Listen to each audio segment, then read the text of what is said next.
हयात असताना ज्या व्यक्तीवर अजित पवारांनी जीवापाड प्रेम केलं तोच व्यक्ती अजित पवारांच्या निधनानंतर दादांबद्दल जे बोलला त्यावरून प्रचंड संताप उमटतोय। किशोर मासाळ असं ह्या व्यक्तीचं नाव आहे। हा व्यक्ती अजित पवारांच्या पक्षाचा नगरसेवकही आहे।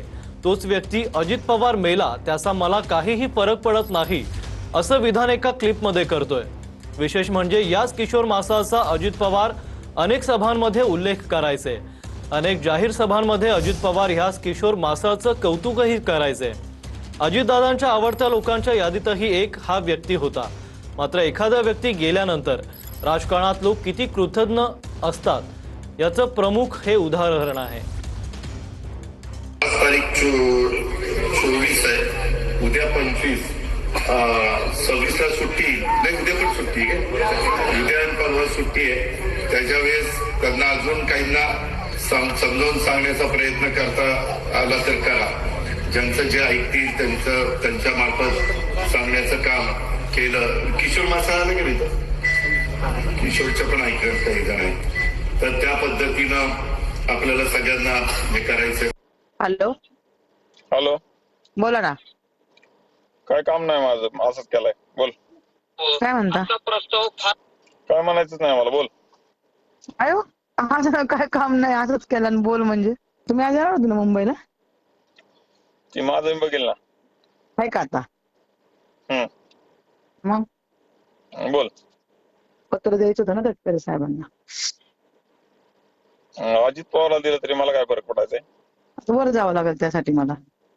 गेले तरी मला फरक पडायचा नाही पडणार? नाही पडणार। 16 तारखेला जायचं आहे ना, माहिती आहे लक्षात?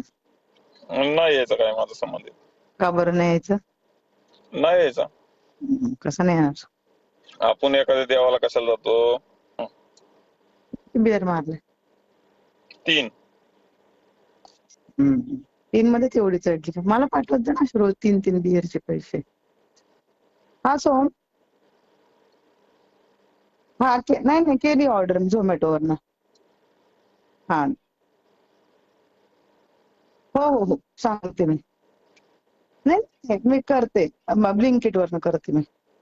हा हा हा हा हॅलो, बिझी आहात का तुम्ही? नाही हो, ते रुपाली ताईंना त्रास होतोय। आम्ही एकाच इथे आहे ना। मिली पाहिजे रुपाली ताई। अरे गप रे बाबा, कशाला दुसऱ्यांना मारतो? मग ठीक आहे, मला वाटलं मेली पाहिजे तर मी म्हणतो मेली पाहिजे। हा, अजित पवार मेला त्याचा मला फरक पडला नाही, तर रुपाली मेली तर मला काय फरक पडायचा आहे? तुला मी मेले तरी कुठे काय फरक पडायचंय?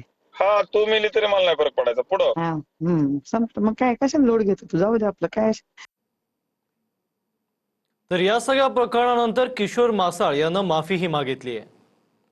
नमस्कार, 4 दिवसापूर्वी माझी एक ऑडिओ क्लिप व्हायरल झाली। त्या ऑडिओ क्लिपमध्ये माझ्याकडून आदरणीय स्वर्गीय अजितदादा पवार साहेब यांच्याबद्दल एक चुकीचं वक्तव्य गेलं। सुरुवातीलाच मी या वक्तव्याबद्दल समस्त अजितदादा यांचे कुटुंबीय, समस्त बारामतीकर आणि अजितदादावर प्रेम करणाऱ्या महाराष्ट्रातील तमाम जनतेचे हात जोडून माफी मागतो।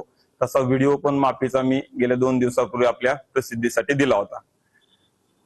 माझ्याकडून गेलेले वक्तव्य नक्कीच चुकीचे आहे, याबद्दल मला पश्चाताप होत आहे।